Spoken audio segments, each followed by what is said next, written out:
कौमी सलामती पॉलिसी के मामले पर हमारी कोशिश थी कि फारूक हमीद साहब से सवाल रखें, लेकिन साथ ही साथ हुकूमत पर, हुकूमत की जमात के अंदर से खुद उनके अपने पार्लियामेंटेरियंस भी इस वक्त एतराज़ कर रहे हैं। और जब जो यहाँ भी सवाल उठा कि हुकूमत के खिलाफ अपनी जमात के अंदर से आवाज़ें उठना शुरू हो गई हैं, क्या अपोजिशन के साथ ये आवाज़ें मिल सकेंगी? कितनी संजीदा आवाज़ें हैं, या फिर जैसा कि ऊपर कहा गया कि किसी भी हुकूमत के चौथे साल में जाकर इस तरह की आवाज़ें आना शुरू हो जाती हैं? फारूक हमीद साहब, कौमी सलामती पॉलिसी का मामला जब पहले ही पार्लियामान के अंदर हुकूमत और अपोजिशन के दरमियान अदम एतमाद है, बहुत ज़्यादा इख्तिलाफ है हर मामले को लेकर, लेकिन इतने अहम मामले पर अपोजिशन को लगता है कि ये हुकूमती पॉलिसी है, कौमी सलामती पॉलिसी नहीं। हुकूमत को नहीं चाहिए था कि पार्लियामान को ऑन बोर्ड करती, इन कैमरा कर लेते? देखिए, जिस तरह का हम इंतशार देख रहे हैं पार्लियामेंट के अंदर, जो लड़ाई हुल्लड़बाजी, हंगामा, मार कुटाई हम देख रहे हैं, ये नेशनल सिक्योरिटी पॉलिसी, जाहिर बात है ये इतना हसास मामला है कि अगर आप ओपनली इसको डिबेट करेंगे तो इसका क्या हशर हो जाएगा। और इसमें आपको पता है कि गवर्नमेंट कह रही है कि 50% जो है वो सीक्रेट मामला जो नहीं किए जा सकते। हाँ, ये हो सकता है कि सेशन हो जाए, जिस में भी कई मरतबा हुआ है कि आप वो पार्लियामेंट्री कमेटी जो है और नेशनल सिक्योरिटी, वहां पे आप अपोजिशन साहब सिलेक्टेड लोगों को बुला के उनको ब्रीफ कर दे। हो सकता है वो तो एनएसए साहब कह रहे हैं, मोहित यूसुफ के जी, वो हम करने को तैयार है। तो एक वो तरीका है। और दूसरा ये भी है कि अगली जो भी गवर्नमेंट आती है, अगर वो उसके कोई माइक्रो लेवल पे या कोई मैक्रो लेवल पे कहीं पे वो चेंज करना चाहते हैं तो there is liberty to do it. लेकिन अच्छी बात यह है कि जो हम कितने सालों से कह रहे थे, we now have the national security policy for the first time in the history of Pakistan, civil military consensus. और इम्पोर्टेंट चीज ये पॉलिसी में वो ये है कि मुझे लग रहा है कि यहाँ पे कुछ आईनी तरमीम की गई है। तो ये हम कितने अर्से से देख रहे हैं कि बड़ी फ्रिक्शन और एक तनाव चल रहा है सेंटर में, खासकर सिंध के हवाले से कि जनाब ये रिसोर्सेज डिस्ट्रीब्यूशन जो है, एनएफसी अवार्ड हो गया, उसके बाद ये जो प्रोविंसेस को कहा जाता है कि ये जो एक्सटर्नल डेट है इसका बर्डन जो आप भी शेयर करें, ताकि ये तो नहीं ना कि सेंटर जो है वही सारा काम करे। अभी हालात क्या है कि सेंटर हो गया कमजोर जब से ये 18वीं तरमीम टाइप मामला हुए 11 साल पहले, और provinces are overflowing with money and they overflowing with money. और हो ये रहा है कि जनाब करप्शन जो है फिर वो जारी बात अरूज पे चली जाती है, billions are being skimmed out. हालात ये देखिए कि सिंध में पिछले अपना 14 साल में एक वहां पे एक एम्बुलेंस जो मैं पहले भी कहा था, वो सरकारी एम्बुलेंस जो है वो सिस्टम में तक निजाम ऑन ग्राउंड नहीं आ सका।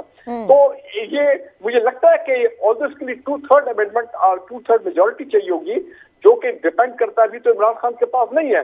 लेकिन अगर 2023 में इमरान खान साहब जो है वो वाकई ईवीएम के थ्रू नहायत ट्रांसपेरेंट इलेक्शन, जिसमें तमाम ये जाली वोट और ये सब फ्रॉड वाले जो मामला हैं ये जब निकल जाते हैं, ही माइट गेट और ही turns around the country in the जो इकोनॉमिकली हम कह रहे हैं और प्राइस के हवाले से इन्फ्लेशन इन द नेक्स्ट 104।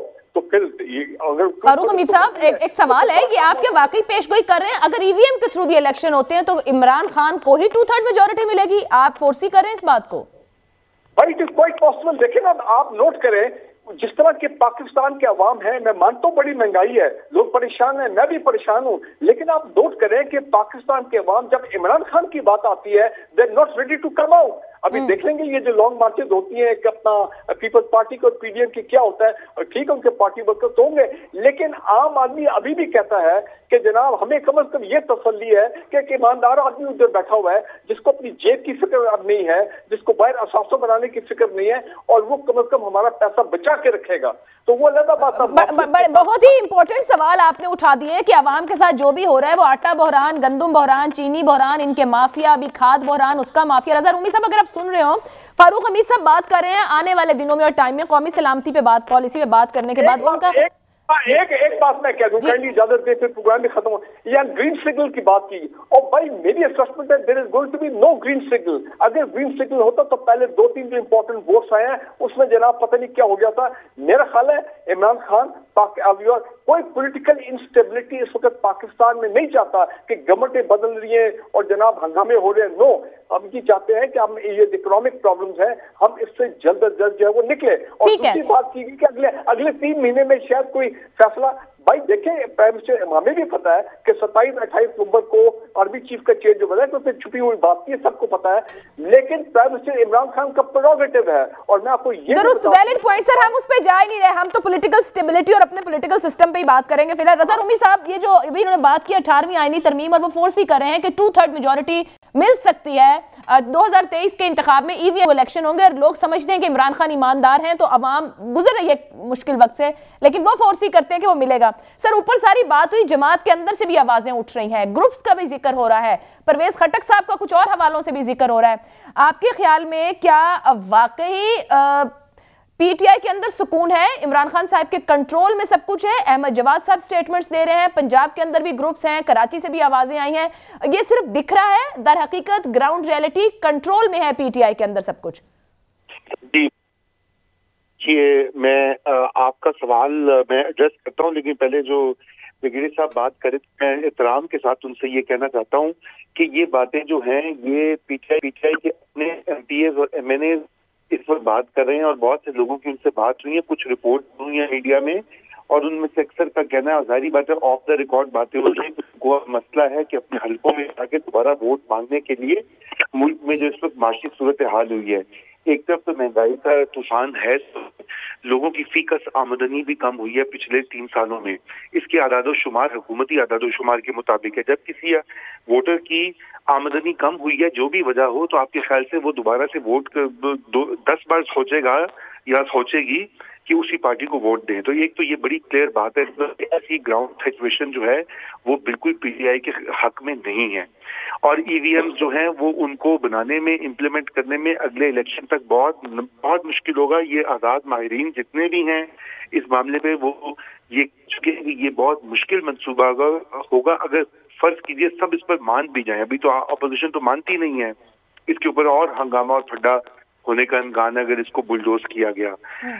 अब रही बात आपकी कि क्या है पीटीआई के अंदर आपने खुद जिक्र कर दिया, नूर आलम साहब का, परवेज खटक साहब का, अहमद जवाद का।